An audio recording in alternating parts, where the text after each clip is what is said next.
Minhas irmãs, meus irmãos, que o Senhor Jesus nos abençoe. Meus amigos, Emmanuel diz para nós que o Evangelho não é de particular interpretação. O que significa dizer que nós precisamos estar sempre buscando conhecimento e entendimento nas letras do Evangelho. Não bastará, portanto, uma única leitura. Não bastará uma leitura completa do livro sagrado e menos ainda dos evangelhos. Porque cada vez que nós adentramos a leitura do Evangelho, nós estamos um pouco mais amadurecidos, consequentemente mais aptos a descobrir novos ensinamentos. E hoje nós não pretendemos dar a última palavra ou a única palavra analisando algumas curas do Senhor Jesus. Nós vamos tecer alguns comentários e raciocinarmos algumas coisas daquilo que está embutido em determinadas curas que o Senhor Jesus perpetrou aqui na terra. Mas vamos compreender do que se trata. Observemos, meus amigos, as curas do Senhor Jesus. Observemos o problema social hoje no campo da saúde. Nós temos pronto-socorros, nós temos UBSs, nós temos hospitais, clínicas, e todas elas estão abarrotadas de gente. Continuamos doentes, mas ainda temos muitas possibilidades de buscar solução para os nossos problemas, e a evolução da medicina está, graças a Deus, avassaladora.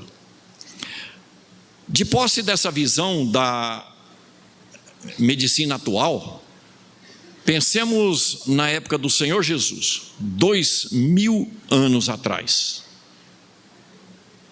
Não há remédio para nada. Não há farmácia, não há hospital, não há clínica nenhuma. Uns ou outros que mexiam com ervas, uns ou outros que mexiam com a espiritualidade. Tinha gente doente. O tempo médio de vida na época do Senhor Jesus era em torno de 30 a 35 anos. Nós, no Brasil, estamos já, principalmente aqui na região sudeste, beirando os 80. A evolução da medicina. Mas a época do Senhor Jesus, não. E aí ele se apresenta. Ele se apresenta com a capacidade de curar qualquer coisa, de qualquer um. E nós perguntaríamos novamente: tinha muita gente em torno do Senhor Jesus, no seu dia a dia de atuação aqui na terra, num tempo de gente doente, sem recursos? O Senhor Jesus não tinha nenhum tipo de sossego. Das 6 da manhã às 6 da tarde, horário dos judeus, ele vivia sempre rodeado de muita gente doente, fora aqueles que queriam ouvir o que ele estava dizendo, que era diferente do que se dizia até então em termos de religião. Então, quando nós discutirmos e buscarmos entendimento com relação às curas perpetradas pelo Senhor Jesus, nós precisaríamos ver o contexto, mas também observar claramente o que é que ele diz com relação àquilo que está acontecendo. Então, nesta manhã, nós vamos discutir, se der tempo, 4 curas descritas no Evangelho. E a primeira delas é daquela mulher que há 12 anos tinha um sangramento.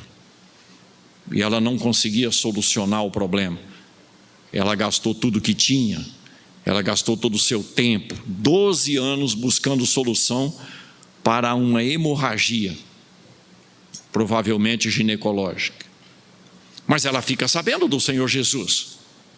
Ela fica sabendo que aquele homem estava curando todo mundo de qualquer coisa. E mais, ela fica sabendo que ele passaria por perto de onde ela morava. E aí ela toma uma decisão: eu vou até ele. Mas essa não foi a única decisão. Sabendo do que o Senhor fazia, das consequências da sua atuação, ela toma uma decisão que nós todos precisamos analisar para também tomar. Não só para os casos de enfermidades nossas, mas para o geral de nossas vidas. E qual foi a decisão que aquela mulher tomou? Ele não precisa me ver. Ele não precisa tocar em mim. Ele não precisa falar comigo. Não, não, não. Só de tocar nas vestes dele, eu ficarei curado. Ela determinou para ela mesma o que deveria acontecer a hora que ela se aproximasse do Senhor. Ela já confiava no Senhor sem tê-lo visto, sem tê-lo conhecido, sem ver nenhuma cura, mas ela já sabia das curas. E aí ela vai de encontro ao Senhor e ela teve que invadir aquele ambiente social em meio à rua em que o Senhor estava. Porque onde ele andava, centenas e centenas, para não falarmos milhares de pessoas o envolviam. E para chegar até o Senhor Jesus, ela teria que atravessar aquela multidão. Mas há um outro fato que nós precisamos analisar, meus amigos. Nós estamos no século 21, buscando interpretar, ou melhor, buscando estabelecer os direitos das mulheres. Século 21, e ainda estamos brigando pelos direitos das mulheres. Quais eram os direitos da mulher 2000 anos atrás? Não existia. Então o que se dava em torno do Senhor Jesus era só coisas de homens, pois ela teve que atravessar aquela multidão de homens num esforço contínuo, ferrenho, para chegar até o Senhor, e ela consegue fazer isso. A fé produz atitudes. A fé determina o esforço, a fé determina o objetivo. E quando ela chega ao alcance do Senhor Jesus, ela estica a mão e pega nas vestes do Senhor. Nesse momento o Senhor para. Mas nós não estamos falando de uma veste que cola ao corpo, como as de hoje. Não, não, não. O Senhor Jesus usava uma veste folgada, tecidos largos. E como é que ele percebe que ele foi tocado nas vestes? Pelo domínio mental que ele tem, pela capacidade espiritual dele. Ele para porque ele percebeu que foi tocado. E aí ele pergunta: quem foi que me tocou? Essa pergunta é muito interessante, meus amigos, porque vai mostrar um pouco da personalidade de Pedro, o apóstolo. Pedro, um dos principais apóstolos do Senhor Jesus. E Pedro, vamos dizer aqui para nós, deu uma dura no Senhor Jesus. Como você quer saber quem te tocou? A multidão está te apertando. E você quer saber quem te tocou? Pedro cobrando o governador espiritual da terra, né? Pedro, alguém me tocou, porque eu senti que de mim saíram virtudes. Ou seja, saíram energias, saíram vibrações, saíram... E aí o Senhor se volta para aquela mulher e diz, vendo-a ajoelhada no chão, chorando, mas curada. Ele diz para ela: mulher, a tua fé te curou. Não foi ele, foi ela. Ah, mas foi com as energias dele, que ela puxou, pela crença que tinha. Porque as energias dele estão disponíveis. Eu não vos deixarei órfãos, eu estarei convosco até o fim dos tempos. Então o Senhor está conosco. Nós estamos com Ele. Nós estamos com Ele tanto quanto Ele está conosco. Esse é o exercício dos nossos espíritos. E é isso que a doutrina espírita está nos levando, ao entendimento do relacionamento possível entre nós e o Senhor, entre o Senhor e nós. Eu não vos deixarei órfãos. E vinde a mim, todos vós que estáis cansados e sobrecarregados, e eu vos aliviarei. Nós temos lembrado disso em nossas dores. Além das nossas dores e problemáticas físicas, nós temos lembrado desse convite. Vinde a mim, todos vós que estáis cansados e sobrecarregados, eu vos aliviarei. Não, não, não, não. A gente ainda está preferindo o mundo, não é?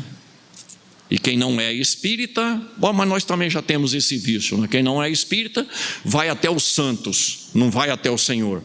Nós ainda não vamos também até o Senhor, nós estamos indo a um Bezerra de Menezes, a um André Luiz, a um Emmanuel, né?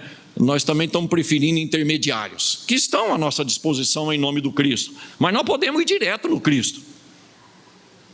Então, quando o Senhor diz para aquela mulher, mulher, a tua fé te curou, Ele está ensinando a todos nós a desenvolvermos a nossa fé, que passa a ser raciocinada com a doutrina espírita, nos explicando como as coisas são, como as coisas funcionam e por que estão como estão. Então, a necessidade que temos é de estudarmos um pouquinho mais doutrina espírita, nos aprofundarmos no raciocínio espírita, que, claro, nasce com Kardec. Então Kardec nunca vai estar ultrapassado. Ah, mas eu já li o livro dos Espíritos. Leia de novo. Eu já li o Evangelho segundo o Espiritismo, agora estude-o. E assim sucessivamente. A tua fé te curou. Então nada vai resultar em nossas vidas se não tiver fé. Com a doutrina, ela é raciocinada em cima de como as coisas funcionam. Mas há uma outra cura que nos chama muita atenção, e nós precisamos prestar atenção nessa cura, meus amigos, porque ela tem um significado que às vezes a gente não pensa a respeito. Nós estamos falando do cego de nascença. O homem nasceu cego, o Evangelho é claríssimo. Aquele homem nasceu cego, e ele conhece a fama do Senhor Jesus também, e fica sabendo que o Senhor está passando à sua frente, e ele grita: Jesus, filho de Davi, Jesus, filho de Davi. E o Senhor pergunta para ele: o que é que você deseja? O governador espiritual do planeta, Pedro disse para ele, né? Tu sabes tudo, tu sabes até que eu te amo. Por que ele está perguntando para aquele cego o que é que ele deseja? Sabendo que o homem é cego e está gritando, emocionado, para ele atendê-lo. É porque às vezes, meus amigos, nós falamos determinadas coisas que queremos, mas no fundo não queremos. E o Senhor Jesus gostaria mesmo de saber se aquele homem queria de verdade o que ia pedir. E o que é que ele vai dizer? Eu quero enxergar. Mas raciocinemos em nós próprios. Às vezes a gente não quer sarar, porque a gente ganha com a enfermidade. Às vezes a gente tem a oportunidade de perguntar: e aí, como é que você está? E a pessoa vai dizer quantas doenças ela tem, quantos remédios ela toma, quantos médicos está indo, quantas cirurgias já fez. Tem pessoas que gostam de fazer isso. Não os espíritas, evidentemente. Alguns espíritas. Costume nosso. A gente não pode perguntar. Outros, às vezes, dentro da nossa própria casa, da nossa própria família, a gente não pode falar que está com dor de cabeça. Porque alguém vai dizer: dor de cabeça estava eu ontem. Quantos comprimidos você já tomou? Olha, hoje eu precisei tomar 2, eu precisei tomar 5.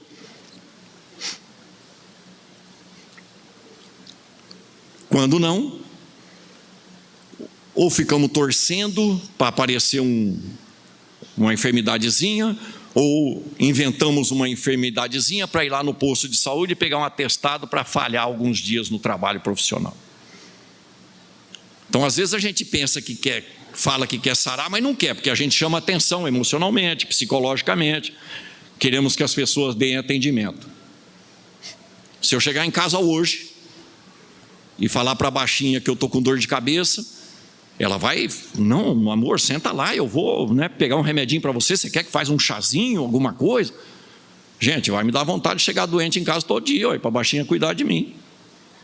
Nós ainda temos essas fragilidades emocionais e precisamos prestar atenção nisso. Então, quando o Senhor Jesus pergunta para aquele cego o que ele deseja, o Senhor queria saber de verdade o que é que aquele homem queria. E ele diz: eu quero enxergar. E aí o Senhor Jesus convoca o homem para ir até ele.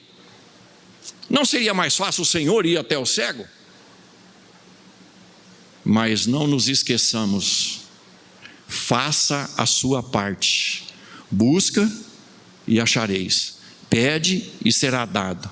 Bate e será aberto. Não podemos esquecer de fazer o que precisa ser feito. Aquilo que é de nossa responsabilidade. O cego vai até o Senhor Jesus, chega até ele, ele cospe no chão.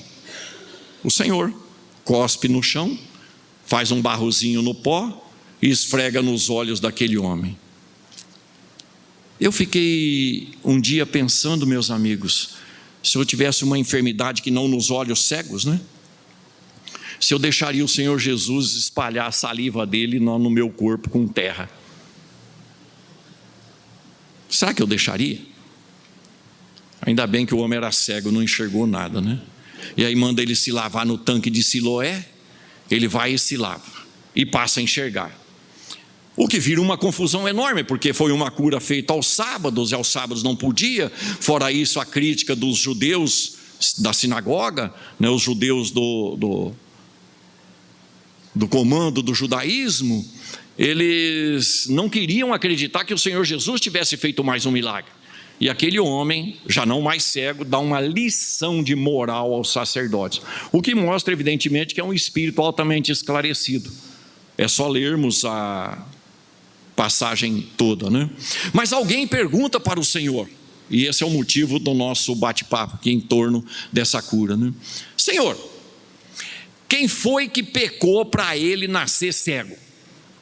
Foi ele ou foram os pais dele? Essa pessoa, é fácil nós deduzirmos, ela fazia parte de um núcleo, de um grupo de pessoas que ficava mais circunscrito ao Senhor Jesus e sabia coisas que a maioria não sabia. Quem foi que pecou para ele nascer cego? Então essa pessoa já sabia que pecado resulta em problema físico. Senão não perguntava. Pecado, erro moral, comportamento inadequado resulta em problemáticas físicas. Não é a doutrina que está falando, é o Evangelho, há 2000 anos. Quem foi que pecou para ele nascer cego? Mas ele nasceu cego e pecou quando? Essa pessoa também já sabia que a reencarnação é um fato. E que é cometido de erro numa reencarnação é passível de ser corrigido numa outra existência, quando não dá tempo na existência em que o erro foi cometido. Então essa pessoa também já sabia da mecânica da reencarnação, da mecânica da contextualização dos erros no corpo físico. Mas vale a pena aqui nos lembrarmos de André Luiz, o livro é Evolução em Dois Mundos, capítulo 15 da segunda parte. Todo erro moral acaba por resultar numa problemática energética na área correspondente no corpo perispiritual e será filtrado pelo corpo físico em maior ou menor tempo, sendo causa de sofrimento. O que é o corpo físico, então? Entre aspas, um limpador do perispírito. Quem suja o perispírito? O espírito com os erros morais. Quem produz então as doenças no corpo físico? O espírito. A coisa é clara. O pecado resulta em problemática física. Mas por que ele perguntou dos pais? Porque não se entendia ainda o primeiro mandamento de Moisés, onde Deus se apresenta como sendo um Deus rigoroso, único, mas rigoroso, que pune até na terceira e na quarta geração os que erram contra a lei. Ou seja, o espírito erra, considerando ele a primeira geração, na segunda não dá tempo dele voltar, mas na terceira ou quarta geração ele volta, carregando no perispírito as marcas daquilo que ele produziu numa outra existência. Então as doenças que nós trazemos no perispírito têm a ver com o quê? Com erros cometidos por nós próprios. Segundo a necessidade do espírito no seu processo evolutivo, ele tem que limpar aquelas energias em desalinho que estão no perispírito. Então fica muito claro isso estudando com o Senhor Jesus as suas curas aqui na Terra. Não se explicava essa questão ainda da reencarnação, muito embora é fácil de nós entendermos nos dias de hoje, mas ainda hoje tem gente que não compreende essa coisa. Mas o problema é que o Senhor Jesus vai dizer que aquele homem não tinha pecado.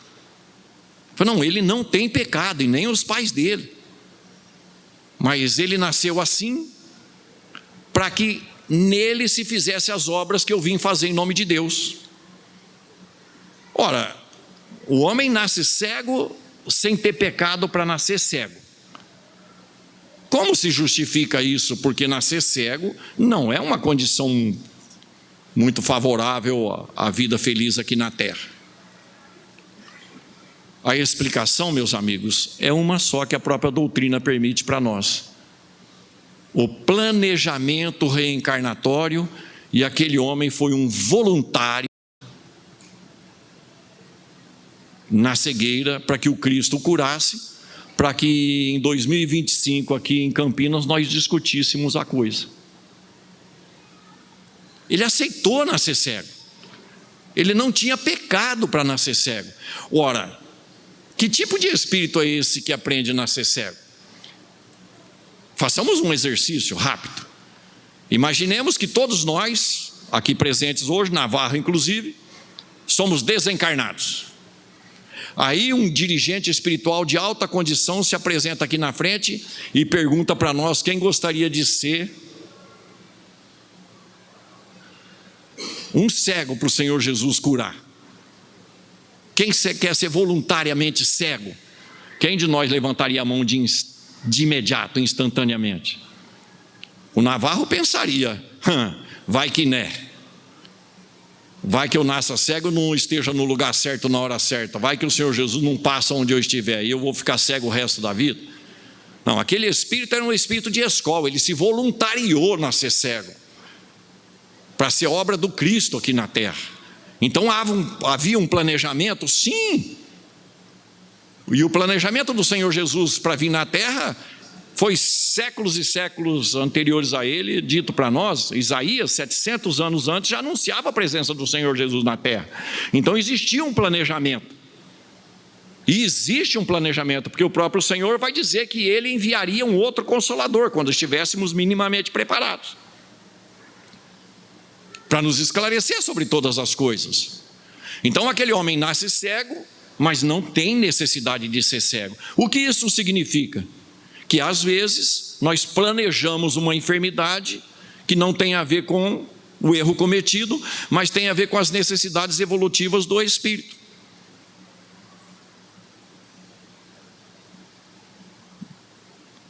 Posso dar meu próprio exemplo, se me permitem. Beirando os 50 anos, no finalzinho do século 20, apareceu na minha vida um personal training. E eu perguntei qual que era o nome dele. Ele falou: eu me chamo Diabetes Mellitus. Eu falei: e o que você quer comigo? Ele falou: quero te ensinar a viver espiritualmente. Então faça a lista. E ele fez a lista. É a primeira coisa que aquele benfeitor espiritual fez, o Diabetes Mellitus, um benfeitor espiritual. A primeira coisa que ele disse para mim é: fecha essa boca. Vocês não têm noção, essa magreza aqui, vocês não têm noção. Eram 25 quilos mais do que hoje. Comia de tudo e muito. Fecha essa boca.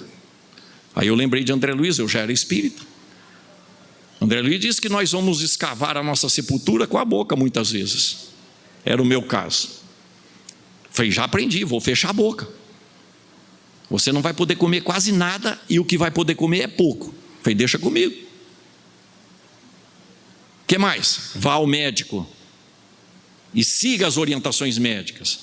E vá regularmente ao médico e faça os exames regularmente. Ou seja, se conscientive que homem, né, precisa ouvir isso, né? Mulheres são muito mais cuidadosas, por isso que vivem mais tempo, né, aqui na terra. Tudo bem que a gente carrega toda a vida nas costas por elas, né? Lá em Rio Preto.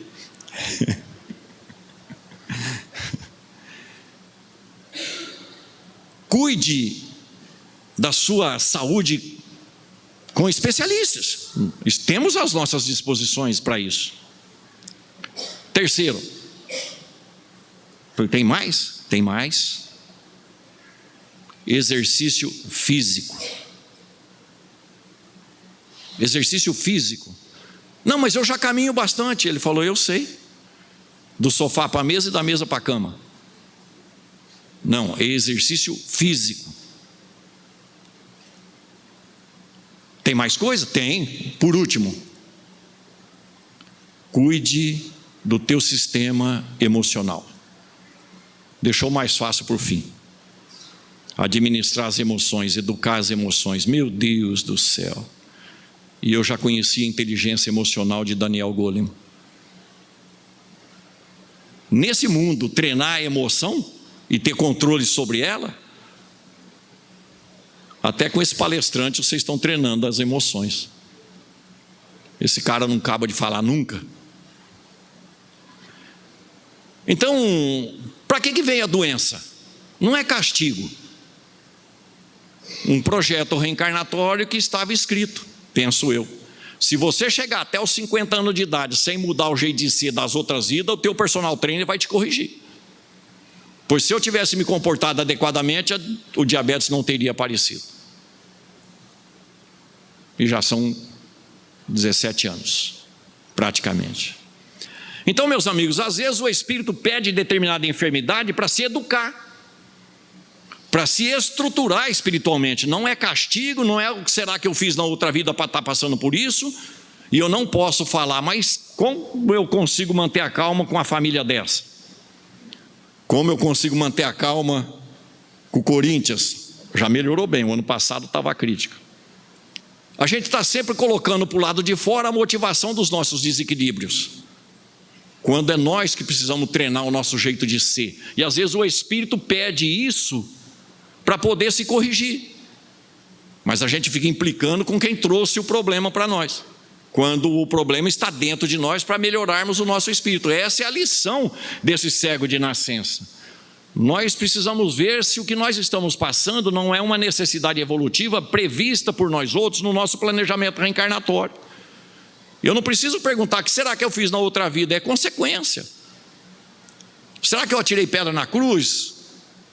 Será que eu passei roupa nas tábuas dos 10 mandamentos? Não, o passado não interessa. Interessa é o que estamos fazendo agora, para a evolução dos nossos espíritos. E o corpo é um templo, dizia Jesus. E derribai este templo, eu reconstituirei em 3 dias. Então nós precisamos cuidar do templo.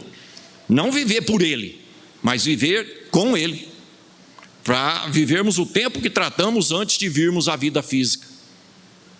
Pois que se voltarmos antes da hora, em função do desequilíbrio, do desatino, suicidas involuntários. Lembremos-nos da questão 199 do Livro dos Espíritos, quando Kardec pergunta do porquê da morte tão precoce aqui na Terra. Por que crianças morrem tão precocemente aqui na Terra? Restos de vidas anteriores. Tempo que não foi vivido na outra existência precisa ser complementado aqui, se não tiver um amor que cobre uma multidão de pecados. Então, vida curta aqui na Terra, quase sempre, haverá exceções, evidentemente, são vinculadas ao tempo que nós não vivemos nas outras vidas. E por quê? Porque ou nos alimentamos mal, ou não cuidamos da nossa saúde, ou fizemos por onde aconteceu um suicídio involuntário. Faltou tempo, temos que repor esse tempo. Questão 199, vale a pena ir lá estudar. E é também, segundo os benfeitores, provação para os pais sempre. Esta cura do Senhor Jesus mostra para nós a forma como a gente deve se comportar aqui, manter esse templo vivo enquanto estiver de acordo com o nosso planejamento reencarnatório, porque dia virá que nós voltaremos ao plano espiritual, e isso precisa ser pensado. Dá para aprender bem com essa passagem, não? Ninguém tem nada a ver com a minha doença, só eu. Só eu. Ah, mas meu marido. Ah, mas a minha esposa. Por conta da nossa necessidade espiritual. Simples assim. Vamos por uma outra cura que o relógio não para. Aos sábados em Jerusalém havia um costume secular. O tanque de Betesda, próximo à porta das ovelhas, onde entravam as ovelhas que seriam oferecidas no altar, havia um tanque rústico. Esse tanque tinha um histórico. Aos sábados, e só aos sábados, os judeus doentes poderiam ir até esse tanque, porque num determinado momento que não tinha hora fixa, aquela água se agitava. Eles entendiam que era um anjo com o cajado invisível, cajado e anjo invisíveis, que haveria de ter movimentado aquela água. O primeiro, e só o primeiro, doente que se jogasse na água ficava curado das suas enfermidades. Visualizemos a cena. É um sábado, o único dia de folga dos judeus. Numa época que não tem remédio e nem médico. Tinha doente em volta desse tanque. Meu Deus do céu, aquilo devia ser um tormento. 6 horas da manhã começa a chegar judeu em volta daquele tanque, e todo mundo esperando a água se movimentar, que não tinha hora certa para fazer. Todo mundo tranquilo, todo mundo orando, ou diferente disso, todo mundo tenso, ansioso, porque não tinha hora marcada e tinha aquela multidão para jogar dentro da água. À medida em que o tempo vai passando, as preocupações aumentam, a tensão emocional aumenta, e esse povo não ficava ali quietinho, não. Fácil imaginar. A agitação era imensa, e a agitação chegava num ponto crítico que transferia toda essa agitação do chão numa ressonância vibratória para a água, e a água então se movimentava.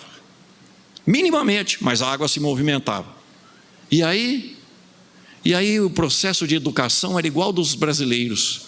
Pula você primeiro, você está mais doente que eu, semana que vem eu tento. A multidão se jogava na água.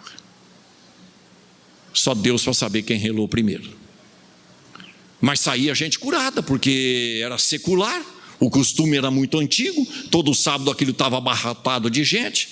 Ora, por que uma pessoa se curava se jogando na água? Nós sabemos hoje do tal do efeito placebo. O poder de cura que o próprio Espírito estabelece no seu corpo físico, tendo a motivação. Lembrando o que é o placebo, todos nós conhecemos, não é? A pessoa está tomando algo pensando que é o remédio, é igualzinho. Veio do mesmo vidro, da mesma bula, da mesma caixinha e dado por um médico. Mas é uma substância inócua, não cura. Mas a pessoa se cura. É o efeito placebo.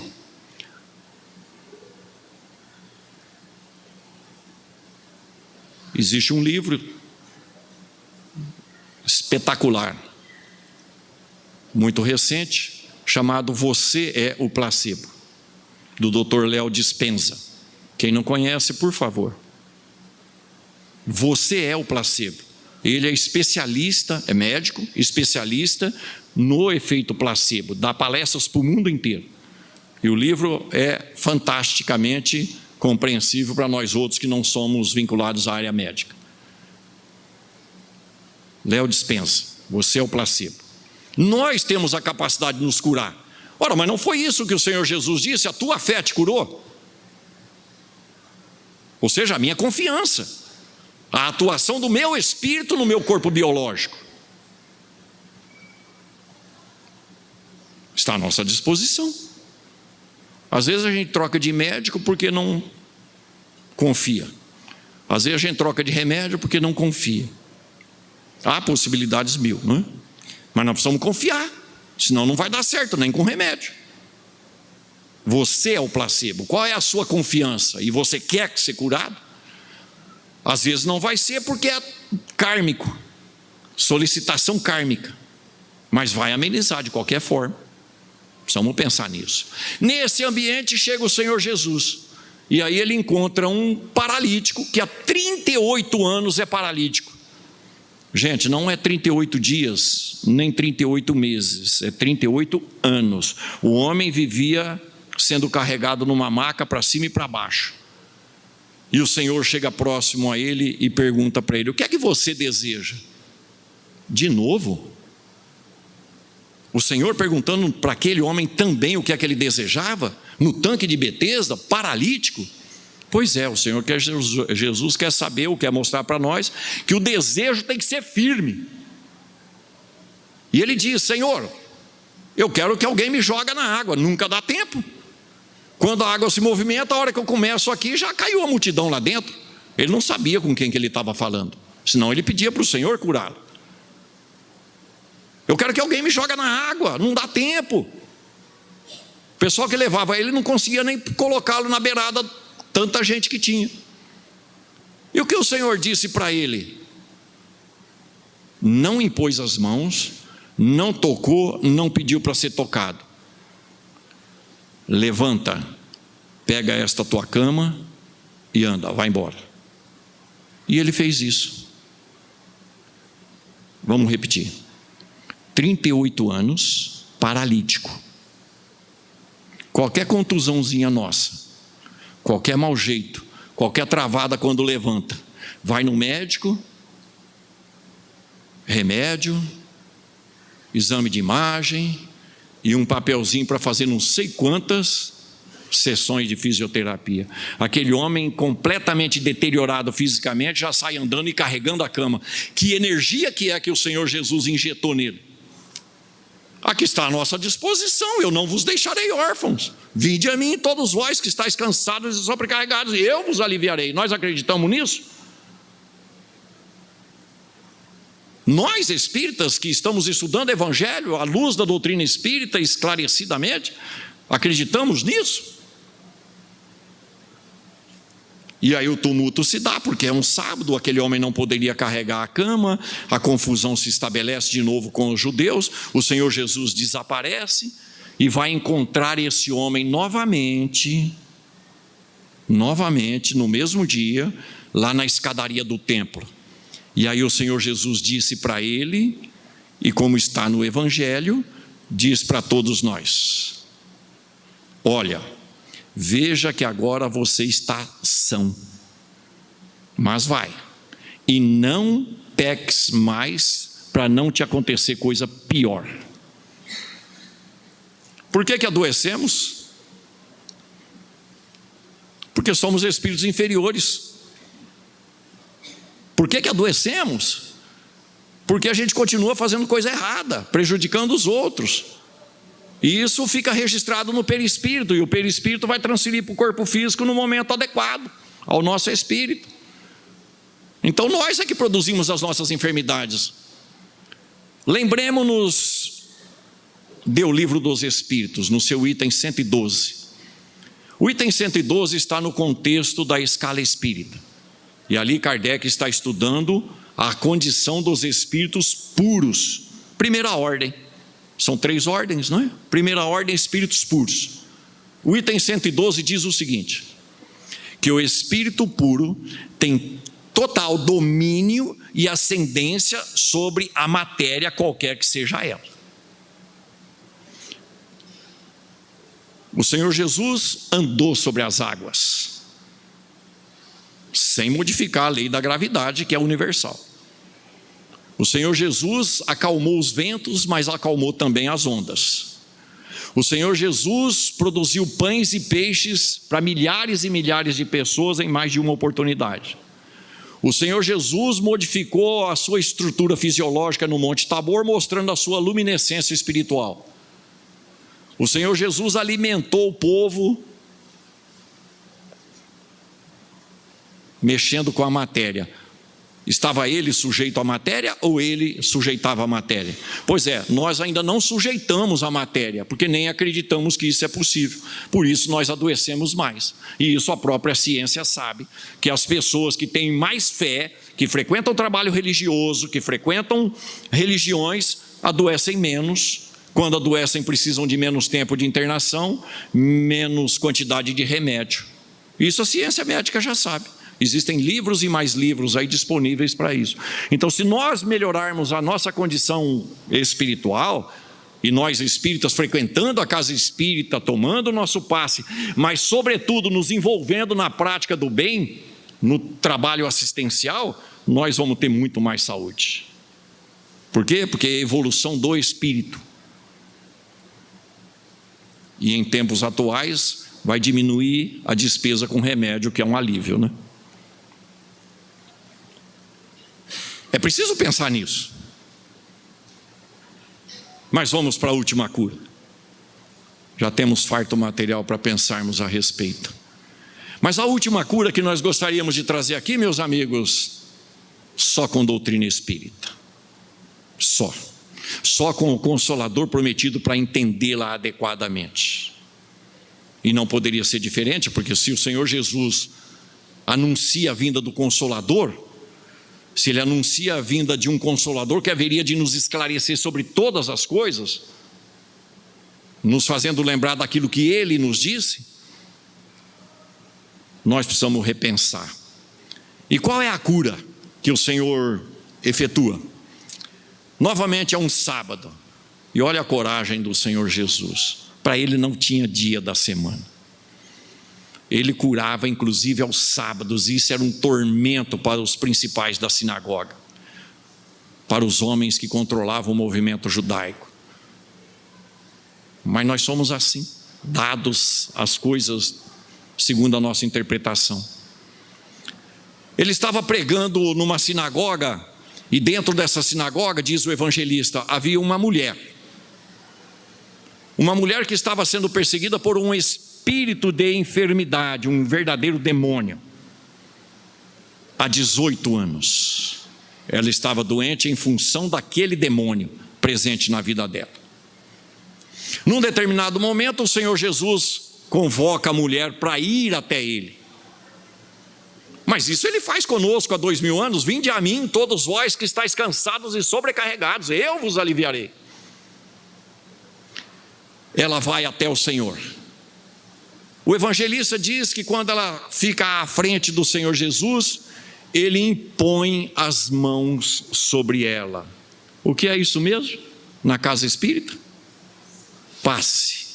O Senhor Jesus está falando para a gente fazer. Podereis fazer muito mais coisas do que eu tenho feito.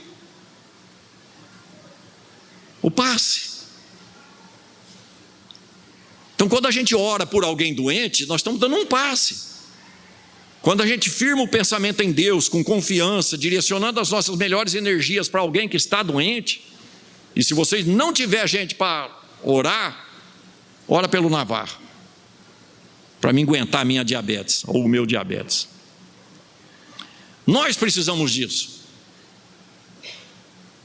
Ele impõe as mãos sobre ela e disse para ela: mulher, os teus pecados estão perdoados. Existe condenação eterna? Não, o Senhor está dizendo que não. Se Ele falou isso para ela, os teus pecados estão perdoados, ela volta ao normal, Ele está dizendo que os pecados dela foram pagos com aquele sofrimento. Que o que ela produziu de pecado, produziu aquele tanto de sofrimento assim em nossas vidas, porque a lei é para todos. Então não existe condenação eterna. O sofrimento existe tão somente pelo nosso próprio comportamento. Ou a gente muda, ou continua sofrendo. Ou a gente para de fazer os outros sofrer, senão a gente vai continuar sofrendo. Então ela tinha um pecado, sendo expurgado naquela enfermidade há 18 anos. O que o Senhor Jesus está dizendo? Não existe inferno eterno. Todo problema na terra tem tempo para terminar. Mas o evangelista está dizendo que ela vivia doente por conta da presença de um espírito, que à época era chamado de demônio. Pois é, todo espírito é como nós, que somos espíritos. E Kardec vai dizer para nós, no capítulo 10 do Evangelho segundo o Espiritismo, que este tipo de obsessão quase sempre se dá em função do erro cometido por aquele que está sendo obsidiado. Então, quem é o espírito chamado de demônio à época que está produzindo a enfermidade naquela mulher? A vítima dela. Ele é a vítima. Mas para os encarnados que não sabiam explicar, ele é o demônio porque causa o sofrimento. Mas hoje nós sabemos que a cada um é dado segundo as suas obras. E quem fere pela espada será ferido. Consequentemente, aquela mulher estava sofrendo as consequências daquilo que ela produziu na vida daquele espírito. que não conseguia perdoar. Nós conseguiríamos perdoar tudo o que fazem em nossa vida? Sou palestrante há 35 anos, estudando Evangelho e doutrina espírita. Mas eu tenho família, tenho esposa, filhos, netos, irmãos, irmãs, sobrinho. Dependendo do estrago que alguém possa fazer, não sei não se eu vou dar conta de perdoar. Porque eu sei muito ainda é teoria, mas na prática a coisa é diferente. Então aquele espírito não conseguiu perdoar e está forçando ela, perseguindo ela. Aí o Senhor Jesus interrompe o sofrimento dela, que era a pecadora, e ela sai livre de dentro da sinagoga em condições normais. Mas e o espírito que foi vítima dela?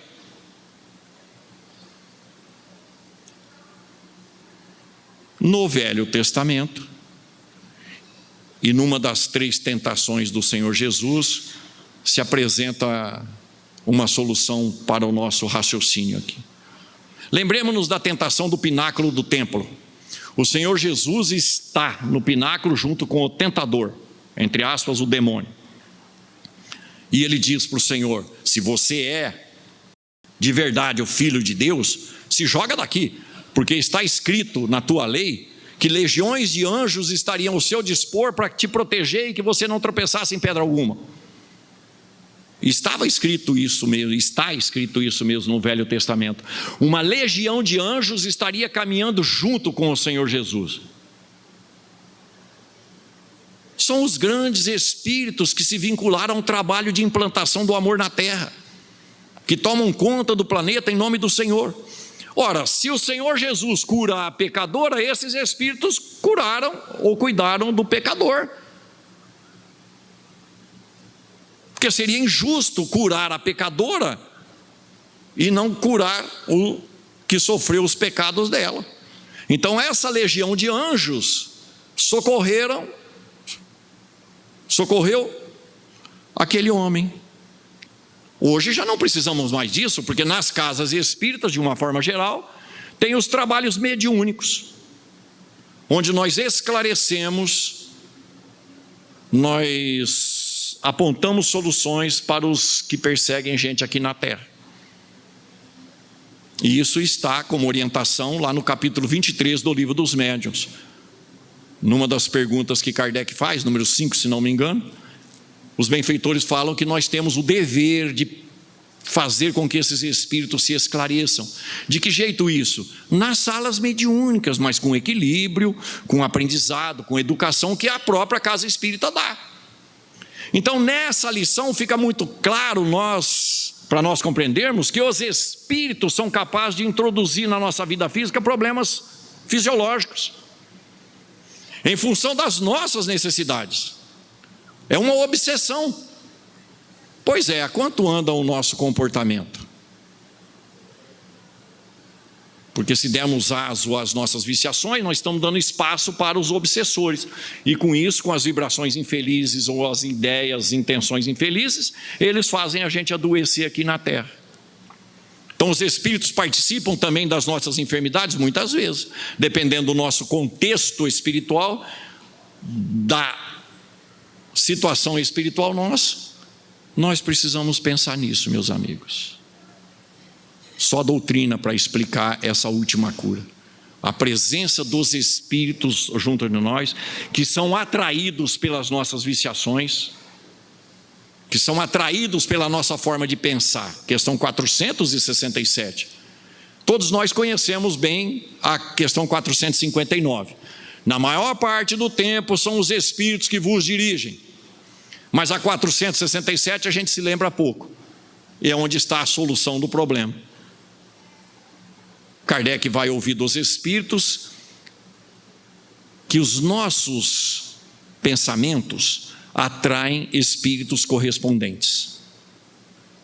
Mas os nossos desejos, as nossas vontades firmes, convocam os espíritos condizentes à situação. Então quem escolhe os espíritos que vão andar comigo? Eu.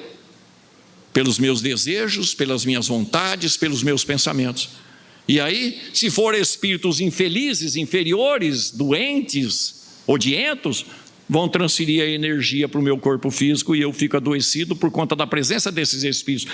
Mas se eu já me envolvo na prática do bem, se eu me envolvo na modificação do meu comportamento, se eu me envolvo,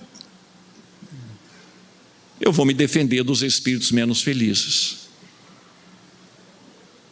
Isso é o que está à nossa disposição quando estudamos doutrina espírita e evangelho do Senhor Jesus. Não há solução se não for através de nós mesmos tomarmos as decisões certas, do jeito certo, para fazer o que é certo, que é o que nós nos comprometemos a fazer vindo aqui para essa terra.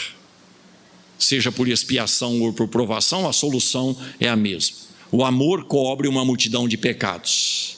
Por isso nós precisamos aprender a caminhar sempre com Jesus, pois que é o governador espiritual da terra que nos atende o tempo todo, se nós quisermos, mas nunca sem Kardec, que estuda Jesus como ninguém estudou até hoje na terra.